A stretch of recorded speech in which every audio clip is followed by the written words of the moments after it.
भक्ति योग। स्वामी विवेकानंद। भक्ति के लक्षण। पर यह आशंका भक्ति की केवल निम्नतर अवस्था में रहती है। इस अवस्था को गौणी कहते हैं। परंतु जब भक्ति परिपक्व होकर उस अवस्था को प्राप्त हो जाती है जिसे हम परा कहते हैं, तब इस प्रकार की भयानक मतांधता और कट्टरता की फिर आशंका नहीं रह जाती।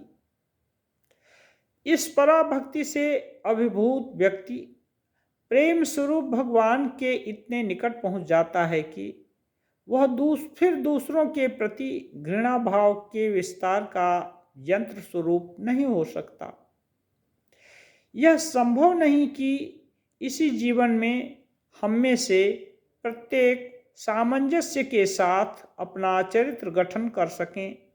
फिर भी हम जानते हैं कि जिस चरित्र में ज्ञान, भक्ति और योग, इन तीनों का सुंदर सम्मिश्रण है, वही सर्वोत्तम कोटि का है। एक पक्षी के उड़ने के लिए 3 अंगों की आवश्यकता होती है, 2 पंख और पतवार स्वरूप एक पूंछ।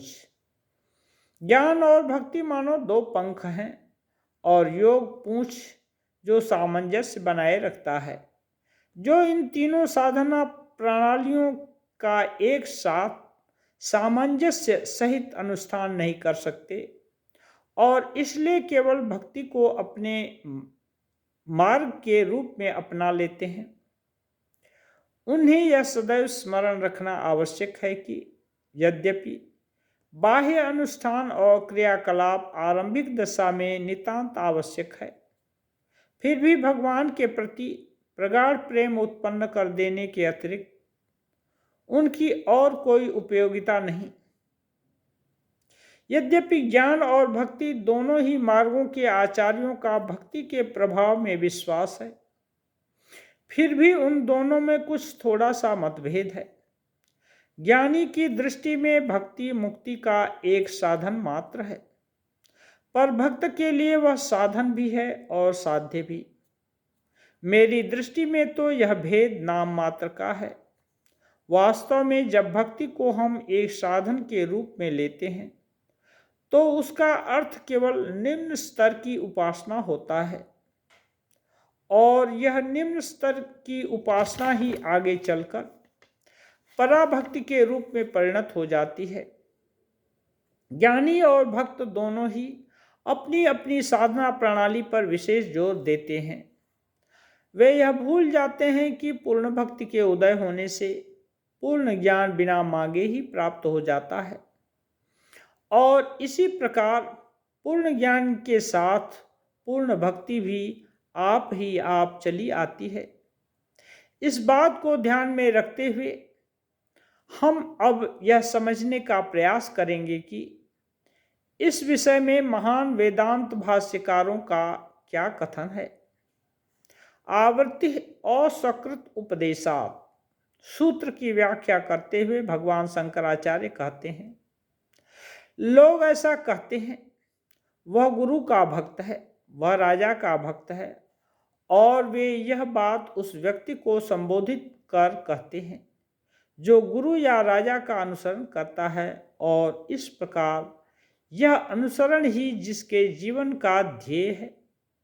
इस प्रकार जब वे कहते हैं एक पतिव्रता स्त्री अपने विदेश गए पति का ध्यान करती है, तो यहाँ भी एक प्रकार से उत्कंठा युक्त निरंतर स्मृति को ही लक्ष्य किया गया है। शंकराचार्य के मतानुसार यही भक्ति है। इसी प्रकार अथातो ब्रह्म जिज्ञासा सूत्र की व्याख्या करते हुए भगवान रामानुज कहते हैं, एक पात्र से दूसरे पात्र में तेल ढालने पर जिस प्रकार वह एक अखंड धारा में गिरता है, उसी प्रकार किसी ध्येय वस्तु के निरंतर स्मरण को ध्यान कहते हैं। जब इस तरह की ध्यानावस्था ईश्वर के संबंध में प्राप्त हो जाती है तो सारे बंधन टूट जाते हैं। इस प्रकार शास्त्रों में इस निरंतर स्मरण को मुक्ति का साधन बतलाया गया है। फिर यह स्मृति दर्शन के ही समान है, क्योंकि उसका तात्पर्य इस शास्त्रोक्त वाक्य के तात्पर्य के ही सदृश है। उस पर और दूर और समीप पुरुष के दर्शन से हृदय ग्रंथियां छिन्न भिन्न हो जाती हैं, समस्त संशयों का नाश हो जाता है और सारे कर्म क्षीण हो जाते हैं। विद्यते हृदय ग्रंथिश्चिद्यन्ते सर्व संशया क्षीयन्ते चास्य कर्माणि तस्मिन् दृष्टे परावरे। जो समीप है उसके तो दर्शन हो सकते हैं, पर जो दूर है उसका तो केवल स्मरण किया जा सकता है। फिर भी शास्त्रों का कथन है कि हमें तो उन्हें देखना है जो समीप है और फिर भी दूर भी है।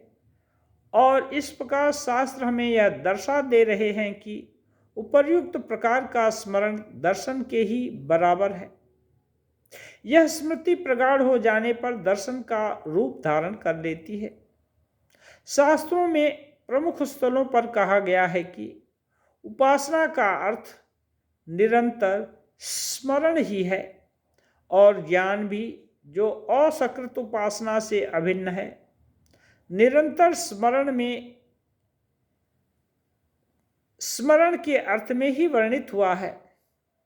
अतएव श्रुतियों ने उस स्मृति को, जिसने प्रत्यक्ष अनुभूति का रूप धारण कर लिया है, मुक्ति का साधन स्वरूप बतलाया है। आत्मा की अनुभूति न तो नाना प्रकार की विद्याओं से हो सकती है, न बुद्धि से और न बारंबार वेदाध्ययन से। जिसको यह आत्मा वर्ण करती है वही इसकी प्राप्ति करता है, तथा उसी के सम्मुख आत्मा अपना स्वरूप प्रकट करती है।